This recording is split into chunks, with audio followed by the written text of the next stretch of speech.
Est-ce que ça fait un moment que tu penses à t'autoriser enfin à prendre du temps pour toi? Et je te parle pas de prendre 15 jours de vacances. Je te parle de prendre cette soirée, ce week-end pour toi et ta famille. Mais qu'au même moment, eh bien, tu penses à tout ce que tu dois gérer dans ton entreprise, toute la to-do list. Également que, bah, il y a tes équipes qui comptent sur toi et que, également, eh bien, tu dois montrer l'exemple. Ce qui fait que, bah, soit tu ne prends pas ce temps pour toi et au même moment, bah, tu sens que ça commence à tirer sur la corde physiquement, mentalement et également, bah, que tu as l'impression de passer quand même un petit peu à côté de ta vie. Ou alors, eh bien, ce temps, tu le prends pour toi, mais au même moment, bah, tu es physiquement là, avec toi, avec tes enfants, avec ta femme, avec ta famille, mais mentalement, eh bien, tu es dans ta boîte avec tes problèmes et tes factures. Eh bien, si c'est ton cas, je vais te partager dans cette vidéo 2 clés qui vont te permettre de prendre ce fichu temps pour toi sans avoir à culpabiliser et également sans avoir à penser au travail. Bon retour sur la chaîne, je m'appelle Kevin et avec mon associé Julien, on a créé Kraken pour accompagner des dirigeants, des entrepreneurs comme toi à mieux gérer leur charge mentale, la pression du quotidien, prendre de meilleures décisions et également de retrouver un équilibre pro-perso et c'est ce qu'on va voir aujourd'hui. Alors, avant de commencer, il y a quelque chose qu'il est primordial, qu'il est fondamental de prendre en considération et à partir du moment où tu vas le faire, et c'est également quelque chose, à partir du moment où je l'ai compris et que je l'ai mis en place, et à partir du moment également où on l'a fait comprendre aux dirigeants qu'on accompagne et qu'ils l'ont mis en place également, eh bien ça a clairement changé la donne sur le regard qu'ils ont sur leur activité. Et tout se résume dans cette phrase-là. Et je t'invite, pourquoi pas, à faire une capture d'écran, à l'imprimer et t'en rappeler régulièrement, c'est que ce n'est pas ton activité qui actuellement génère 99% de ta surcharge mentale et également de ton épuisement mental. Ce sont toutes les inquiétudes, toutes les ruminations, toutes les peurs, tous les doutes que tu vas avoir à propos de cette dernière. Ce qui veut dire que tout se joue entre tes deux oreilles, la perception que tu vas avoir des problématiques que tu as dans ton activité. Et c'est exactement ce qui te bouffe la vie quand tu veux prendre du temps pour toi, que tu n'arrives pas à le prendre ou que tu le prends et que tu penses à ta boîte. À partir du moment où tu as compris ça, tu as vraiment fait un gros pas en avant. Donc je t'invite à relire, à faire une capture d'écran, à l'imprimer pour t'en souvenir.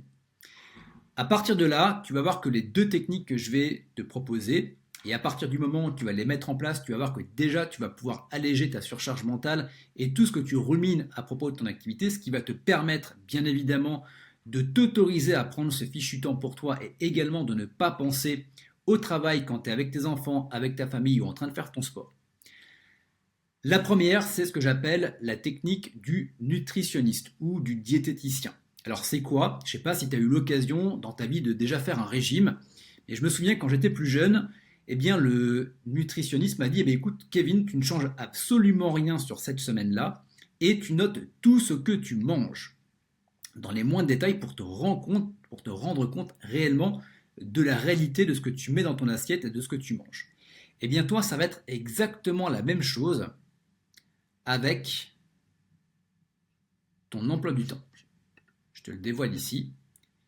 Ce que je t'invite à faire, c'est tu prends un papier et un crayon, tu vas voir, ça va être très simple, et de faire un point sur ton emploi du temps actuel. Le vrai, pas celui que tu as sur ton Google Agenda, pas celui que tu as éventuellement dans ton calendrier papier, mais celui que tu as fait durant cette semaine. Et tu notes tout, tous les moments où tu as travaillé, où tu ne devrais pas, tous les aléas, etc., etc. Et tu vas voir que parfois, rien que le fait de le voir, eh ben, ça va peut-être te faire un nœud au ventre. Et c'est très bien. À partir de là, la question que tu vas te poser, c'est pourquoi est-ce que je n'ai pas respecté mon emploi du temps? Alors oui, tu vas me dire, il y a des aléas, blablabla. J'en suis parfaitement conscient. Néanmoins, il n'y a pas que ça. Il n'y a pas que ça. Pourquoi? Parce que je vais te demander également, et je vais te donner des exemples en rapport avec ça juste après, c'est de lister les raisons, les causes du fait que tu ne l'as pas respecté. Est-ce que c'est une question de compétence, parce que tu ne savais pas comment faire, ou alors une question de qui? Est-ce que tu n'as pas pu déléguer, parce que tu n'as personne à qui le déléguer, ou alors tu aurais pu le déléguer mais tu ne l'as pas fait? Et également, tout ce qui va être peur, parce que je me mets ma main à couper que sur des moments, tu pouvais prendre du temps pour toi, mais par peur de, eh bien tu ne l'as pas pris. Et je vais te donner des exemples. En termes d'exemple, je vais toutes les dévoiler en même temps. Et je suis quasiment sûr qu'il y en a au moins un qui va te parler. D'ailleurs, s'il y en a d'autres que tu vois, n'hésite pas à me les mettre en commentaire. Exemple, ça va être la délégation. Alors, est-ce que tu t'autorises à déléguer? Ou est-ce que quand tu délègues, est-ce que tu arrêtes de tout contrôler? Est-ce que tu lâches vraiment prise? Est-ce que tu laisses tes équipes être autonomes? Ou est-ce que tu dois être toujours derrière, au cas où? Également, est-ce que tu es en mode, ouais, mais je dois montrer l'exemple. Un chef d'entreprise, ça doit être dans sa boîte, ça doit montrer l'exemple, ça doit faire.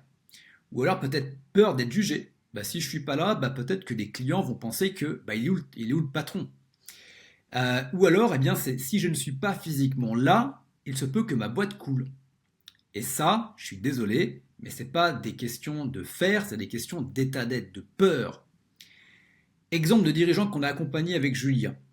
La première, c'est peur de dire non et de poser ses limites. Pourquoi? Parce que si je dis non, il y a une probabilité que je rentre dans un conflit.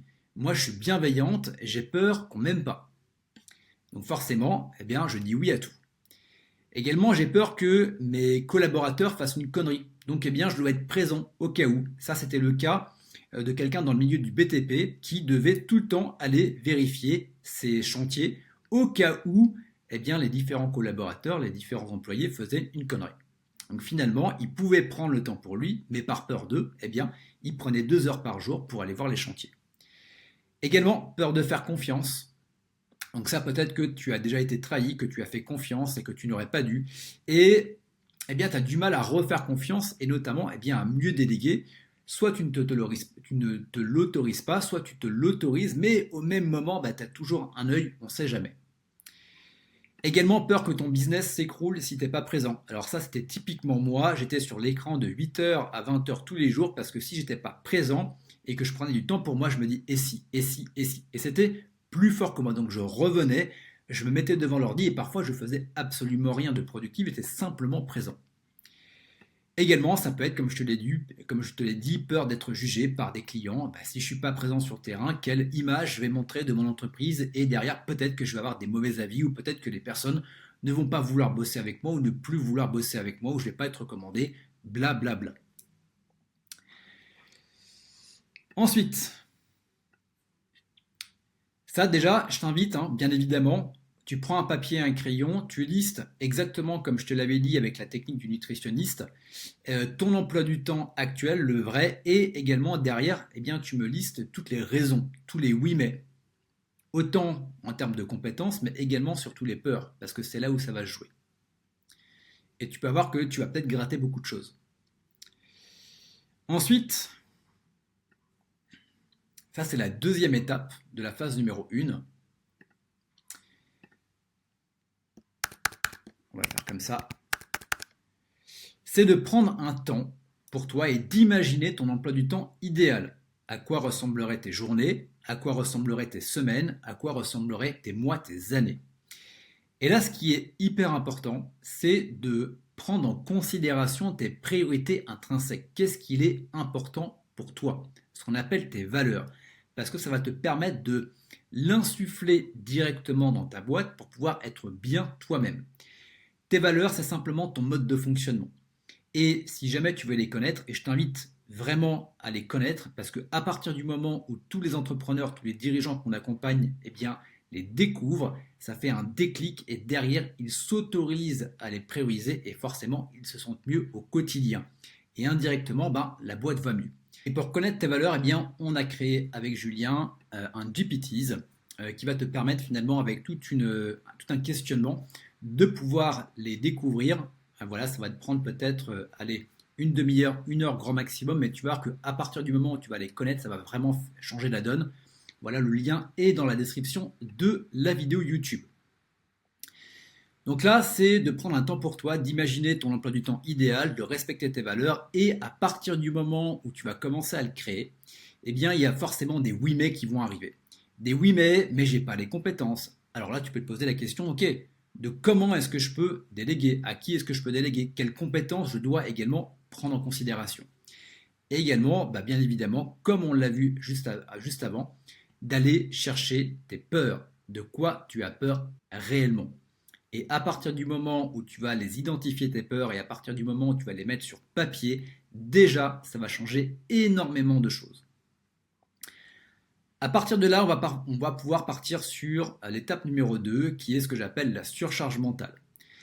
Bien évidemment, avoir du temps pour toi, c'est bien, mais c'est encore mieux lorsque tu peux en profiter. Le but, c'est pas de prendre du temps pour toi, pour aller au sport, pour passer du temps avec ta famille, d'être physiquement là, mais au même moment, ben, t'es pas là. Donc là également, ce que je t'invite à faire, c'est éventuellement, soit de te forcer à prendre ce temps pour toi, soit de te dire, il faudrait que je le prenne, et à partir de là, eh bien, il y a déjà des choses qui vont fuser, il y a des pensées qui vont arriver. Donc là, ce que je t'invite à faire, c'est simplement de prendre toujours ce papier, ce crayon, et de le noter. Note tous les oui mais. Lorsque tu devrais prendre du temps pour toi, qu'est-ce qui te passe par la tête? Lorsque tu prends du temps pour toi, eh bien, qu'est-ce qui te trotte dans la tête? Je t'invite à faire ça pendant une semaine. Et tu vas voir que derrière, eh bien, il y a des choses qui vont revenir. Tu vas voir ton système de fonctionnement. Tu vas voir toutes les pensées qui reviennent. Et ce que je t'invite également à faire, c'est qu'à chaque fois que tu as une pensée qui revient, hop, tu notes une croix, une croix, une croix, une croix. Et je peux te garantir que si tu fais ça d'ici la fin de la semaine, donc prends-toi quand même une période de 7 jours, hein. Si tu regardes cette vidéo vendredi, elle ne va pas attendre jusqu'à dimanche, fais-le jusqu'à vendredi de la semaine prochaine. Et tu vas voir qu'il y a des peurs, des pensées qui reviennent sans cesse. Et à partir de là, eh bien, ça va être déjà beaucoup plus simple pour toi de mettre le doigt sur ce qui t'empêche réellement de prendre du temps pour toi sans avoir à culpabiliser et également sans avoir à penser au travail quand tu prends du temps pour toi. Voilà pour ça.